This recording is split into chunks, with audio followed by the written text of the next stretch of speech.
السلام علیکم ویورز، میرا نام عطاء الرحمن اور آپ دیکھ رہے ہیں عطاء بخاری یوٹیوب چینل۔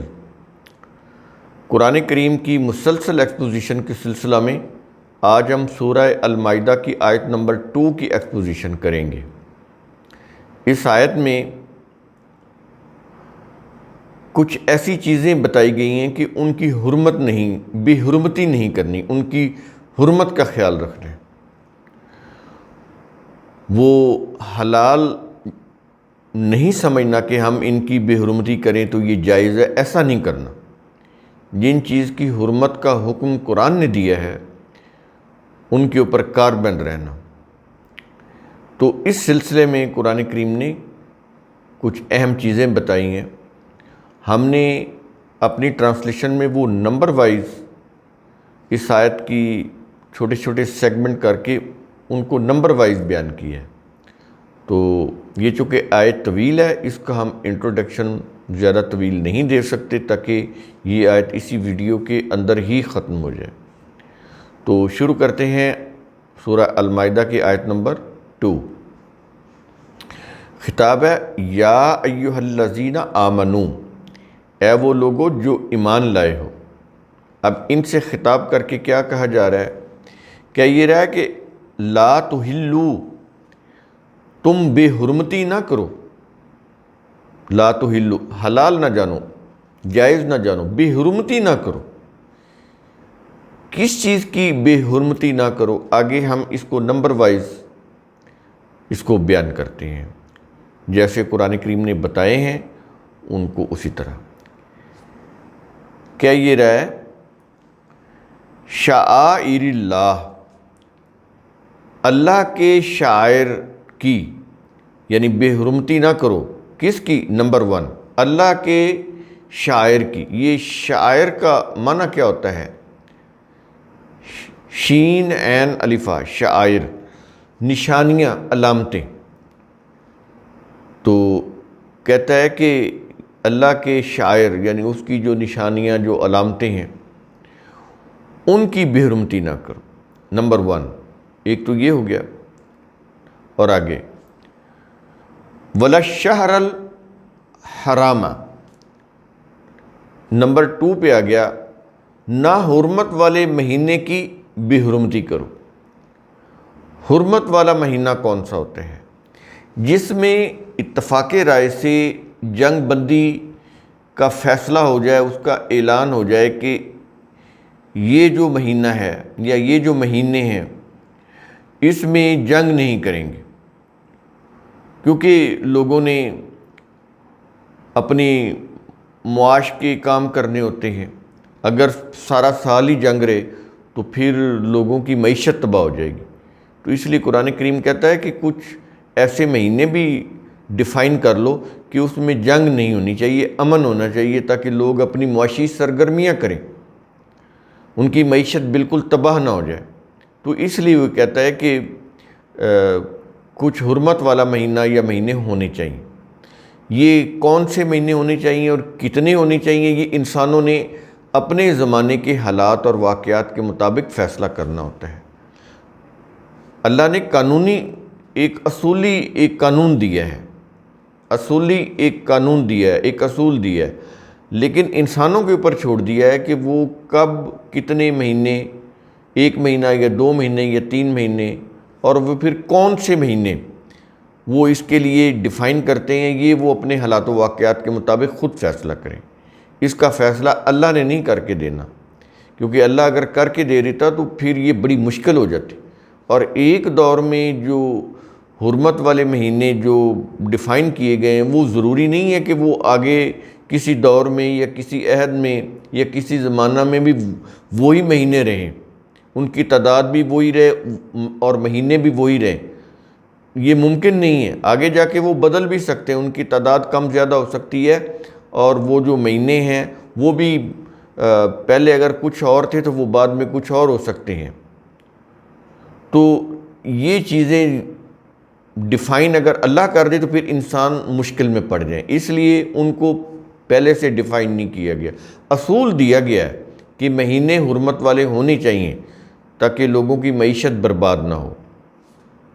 تو یہ چیز ہوگی کہ حرمت والے مہینے کی بے حرمتی نہیں کرنی، اس سے تو پھر امن تباہ ہو جائے گا، انسانیت جو ہے وہ سکون کا سانس ہی نہیں لے سکے گی۔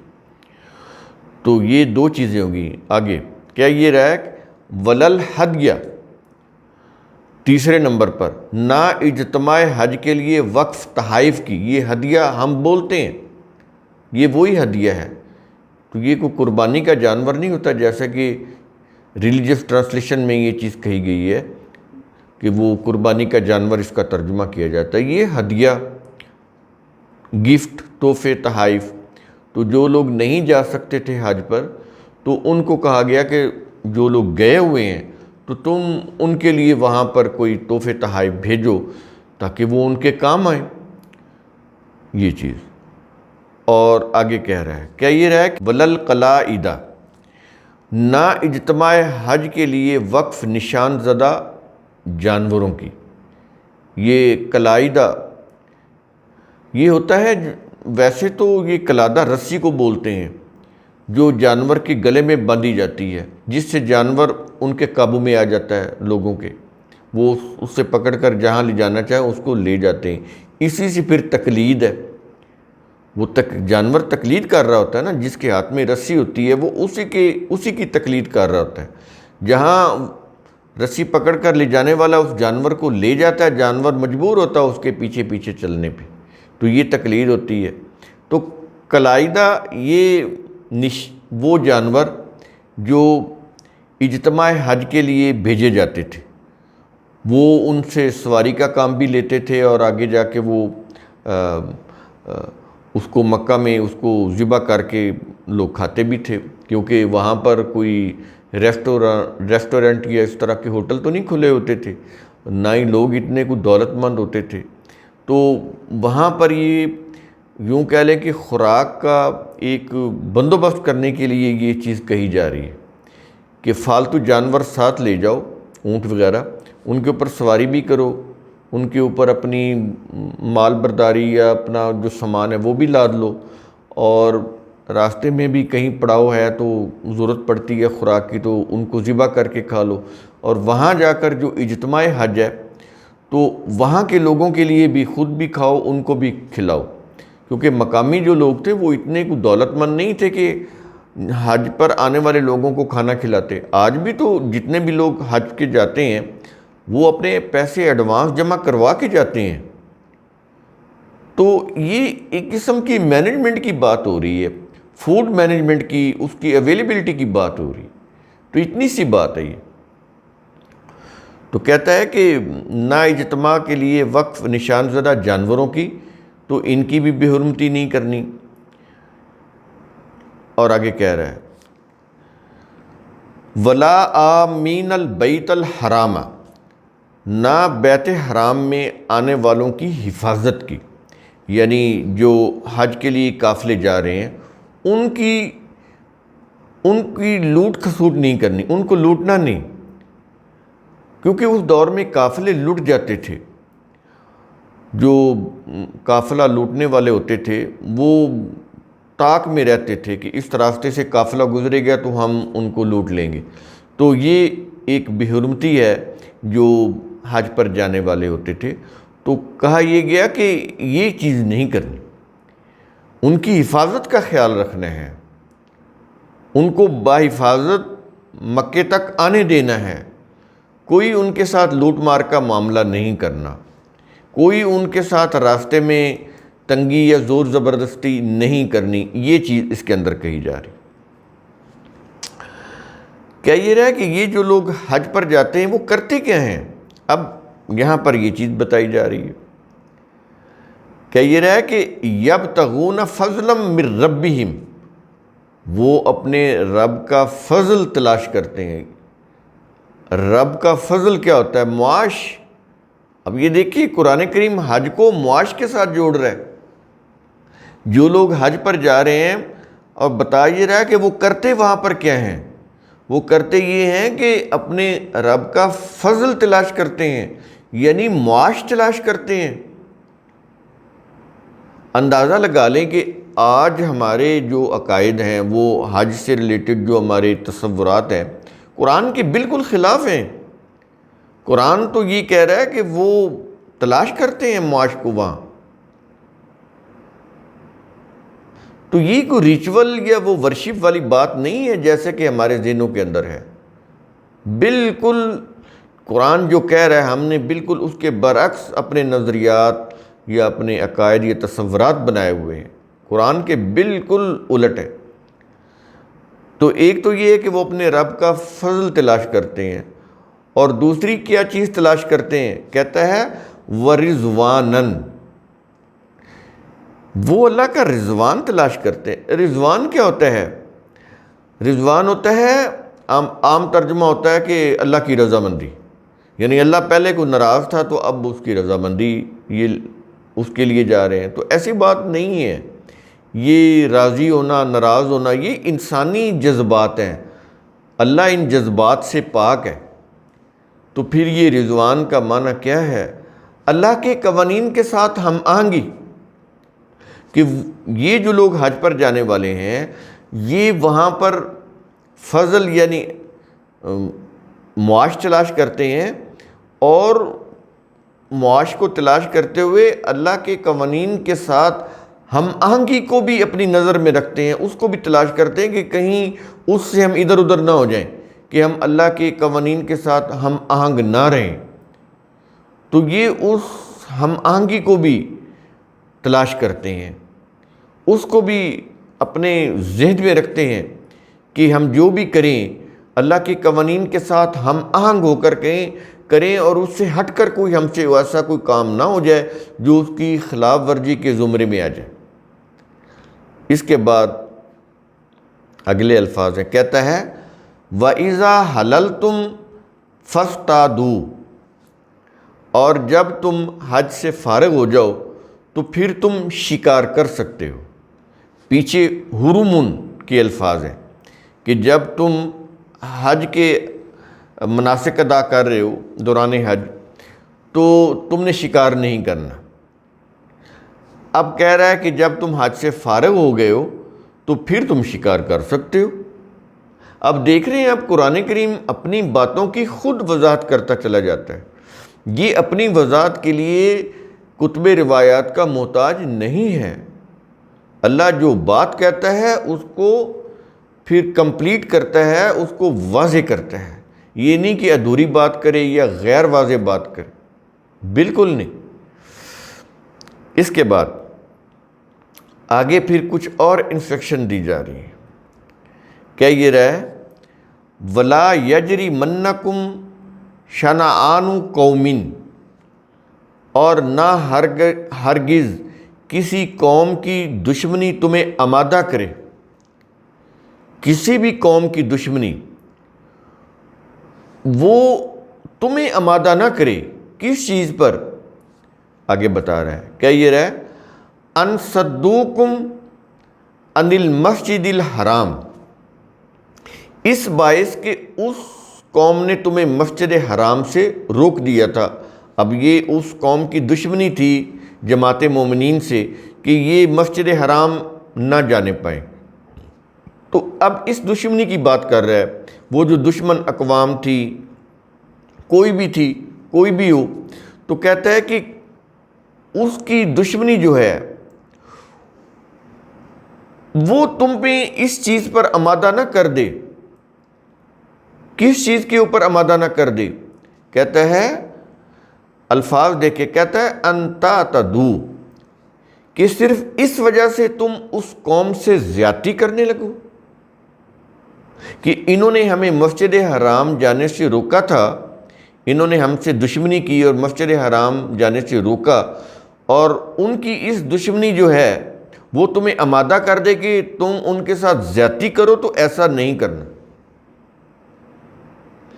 بالکل ان سے زیادتی نہیں کرنی۔ ٹھیک ہے انہوں نے مسجد حرام جانے سے تمہیں روکا تھا، تو کہتا کوئی بات نہیں،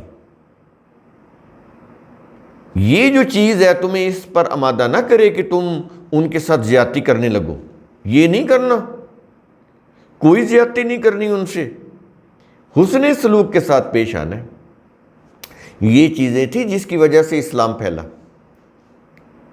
آج بھی کر کے دیکھ لیں، آج بھی یہی ہوگا، یہ دنیا جنت بن جائے گی، لیکن ہم تو اپنی انا، خود غرضی، تکبر اس میں مبتلا ہیں، اس لیے ماحول جو ہے یا معاشرہ جو ہے وہ جہنم بن چکا ہے۔ تو کہتا ہے کہ یہ جو چیز ہے تمہیں زیادتی پر آمادہ نہ کر دے، کبھی یہ چیز نہیں کرنی۔ اور آگے جب یہ چیز نہیں ہوگی تو آگے پھر کیا کرنا ہے؟ کہتا ہے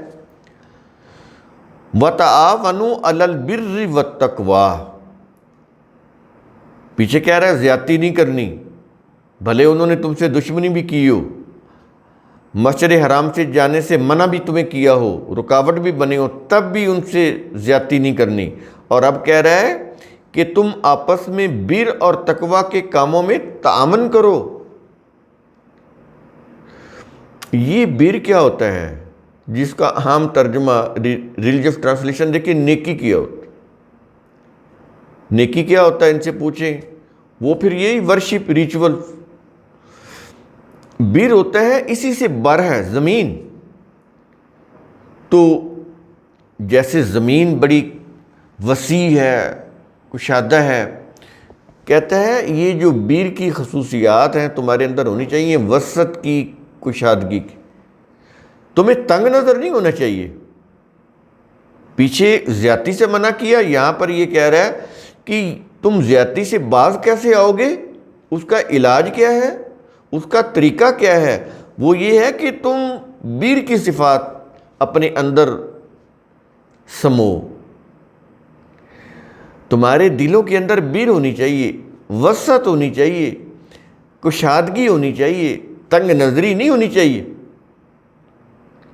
چھوٹی سی بات پہ برہم ہو گئے، چھوٹی سی بات پہ لڑ پڑے، چھوٹی سی بات پر غصہ ہونے لگ گئے، یہ نہیں کرنا۔ کوئی زیادتی کسی سے ہو بھی جائے اس کو اگنور کر دو۔ جب تم اگنور کرو گے تو وہ بھی سوچے گا کہ میں نے اس کے ساتھ برا سلوک کیا تھا، تو یہ تو آگے سے میرے کے ساتھ اچھا سلوک کر رہا ہے، تو وہ خود ہی شرمندہ ہوگا۔ اگر لوگ اس طرح معاشرے میں یہ ایٹیٹیوڈ اختیار کریں، رواداری کا، برداشت کا، حسن سلوک کا، وسعت کا، کشادگی کا، تو آپ یہ دیکھیں کہ وہ معاشرہ کتنا جنتی اور خوشحال معاشرہ ہو جائے گا، کتنا پرامن ہو جائے گا۔ کوئی ایک دفعہ زیادتی کرے گا، جب اس کے رسپانس میں آپ زیادتی نہیں کریں گے، اس کے ساتھ اچھا معاملہ کریں گے، وہ خود ہی شرمندہ ہو کے اس زیادتی سے باز آ جائے گا۔ اس لیے کہہ رہے ہیں کہ تم آپس میں بر اور تقوی کے کاموں میں تعاون کرو۔ تو بر کیا ہوا؟ وسعت، کشادگی، وسیع القلبی، وسیع النظری، وسیع المشربی، کہ دسترخوان بھی تمہارا کھلا ہو، سب آئیں، سب کو کھلاؤ۔ تمہاری نظر بڑی وسیع ہونی چاہیے، صرف اپنوں تک نہیں ہونی چاہیے۔ وسیع القلب، کہ تمہارا جو پیار ہے، محبت ہے، تو تمہاری جو جذبات ہے صرف اپنوں تک کی نہیں ہونی چاہیے، تمہارے جو احساسات ہیں سب کے لیے ہونی چاہیے۔ دلوں کے اندر نرمی ہو، ہمدردی ہو، خلوص ہو، پیار ہو، مروت ہو، اخوت ہو، تو کتنا معاشرہ جنتی بنتا ہے، جنتی معاشرہ ایسے ہی بنتا ہے۔ یہ بنیادی خصوصیات ہیں جنتی معاشرے کی، لیکن ان کو یہ بتایا گیا ہے کہ جنت تو ملے گی مرنے کے بعد، اس دنیا کی زندگی پھر انہوں نے جہنم بنا دی۔ قرآن کی یہ جو دی ہوئی بتائی ہوئی کوالٹیز ہیں انسانوں کی، انہوں نے پسے پشتی ڈال دی ہے۔ تو کہتا ہے کہ بر میں تعاون کرو، ایک دوسرے کے ساتھ وسعت، کشادگی کا معاملہ کرو، تنگ نظری نہیں برتنی۔ اور تقوی کیا ہے؟ اللہ کے قوانین کی خلاف ورزی سے بچنا اور ان کے خلاف ورزی کے تباہ کن انجام سے ڈرنا۔ تو تقویٰ کے اندر بچنا اور ڈرنا دونوں آتے ہیں۔ بچنا تو یہ ہے کہ خلاف ورزی نہ ہو، ڈرنا یہ ہے کہ خلاف ورزی کا جو تباہ کن انجام ہے اس سے ڈرنا۔ تو کہتا ہے کہ یہ چیز تمہارے اندر ہونی چاہیے۔ تو اس مائنڈ سیٹ کے ساتھ تم ایک دوسرے کے ساتھ تعاون کرو تاکہ یہ فضا، یہ ماحول اس سوسائٹی کا ڈیولپ ہو۔ اور یہ کچھ کہنے کے بعد کیا یہ رہا ہے کن چیزوں میں تعاون نہیں کرنا، آگے وہ بتا رہا ہے۔ کیا یہ رہا ہے وَلَا تَعَاوَنُوا عَلَى الْإِثْمِ وَالْعُدْوَانِ، اور تم آپس میں جرم اور زیادتی کے امور پر تعاون نہ کرو۔ یہاں پر اس کا ترجمہ ہم نے جرم کیا ہے، کیونکہ ریلیجس ٹرانسلیشن میں اس کا ترجمہ گناہ کیا گیا ہے، اور گناہ فارسی زبان کا لفظ ہے، اور گناہ پھر انہوں نے وہ چیزیں بنا دیں جو ان کے مسلک کی روح سے درست نہیں ہے، وہ گناہ ہو جاتی ہے۔ ایکچولی اسم ہوتا ہے کمزوری۔ جب آپ جرم کرتے ہیں تو آٹومیٹیکلی آپ کے نفس کے اندر کمزوری پیدا ہو جاتی ہے۔ انسان کے کام کرنے کی جو قوتیں ہوتی ہیں وہ کمزور پڑ جاتی ہیں، وائٹل فورسز جو ہوتی ہیں وہ کمزور پڑ جاتی ہیں۔ تو قرآن کریم اس کی بات کر رہا ہے کہ یہ جو اسم ہے جس سے انسانی ذات یا ہیومن پرسنالٹی کمزور ہو جاتی ہے، وہ جب کمزور ہوتی ہے تو پھر کیا ہوتا ہے کہ وہ پھر تخریبی قوتوں کی اعلیٰ کار بن جاتی ہے۔ انسانی شخصیت، اس کی تعمیری قوتیں کمزور پڑ جاتی ہیں، اس کے اوپر تخریبی قوتیں غالب آ جاتی ہیں، تو ظاہر ہے پھر اس کے تعمیری کام کرنے کی جو صلاحیت ہے، قوت ہے، وہ کمزور پڑ جاتی ہے۔ اس سے پھر جرم سرزد ہوتا ہے، جرائم ہوتے ہیں معاشرے میں۔ تو کہتا ہے اس میں تعاون نہیں کرنا، ایسا کوئی بھی کام ہو جس میں انسانی شخصیت کمزور پڑے اور انسان جرم پر آمادہ ہو اور پھر جرم کر کے اور زیادہ کمزور ہو جائے، یہ کام نہیں کرنا۔ یہ ہوتا ہے اسم۔ سمجھ آئی کہ اسم کیا ہوتا ہے، جس کا ترجمہ انہوں نے گناہ کیا۔ اور دوسرا عدوان۔ عدوان کیا ہوتا ہے؟ عدوان ہوتا ہے زیادتی، یعنی جو اللہ کے ضابطے ہیں اس کے اندر نہ رہنا، ان ضابطوں سے باہر آ جانا، اللہ کی جو لیمٹس ہیں اللہ کے قوانین کی، اس سے باہر آ جانا، تو یہ عدوان ہے۔ تو کہتا ہے یہ کام جو ہیں قوانین کی حدود سے باہر نکل کر غلط کام کرنا، جرائم کرنا، یہ نہیں، اس کے اوپر بھی تم ایک دوسرے کے ساتھ تعاون نہ کرو۔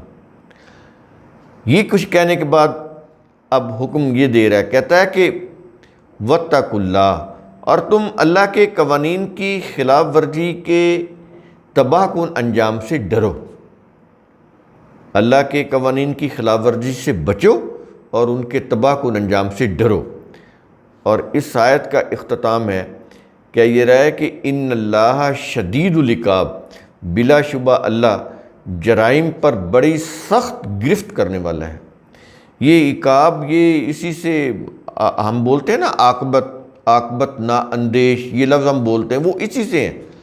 یعنی اللہ جو ہے وہ نتیجہ دینے والا ہے۔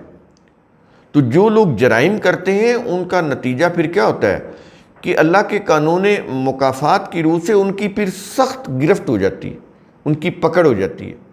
یہاں پر اس چیز کی بات ہو رہی ہے۔ تو قرآن کریم کا اصول ثم تتفکروا، اس کی روح سے آپ خود بھی سوچا کریں، سمجھا کریں، غور و فکر کیا کریں۔ شکریہ۔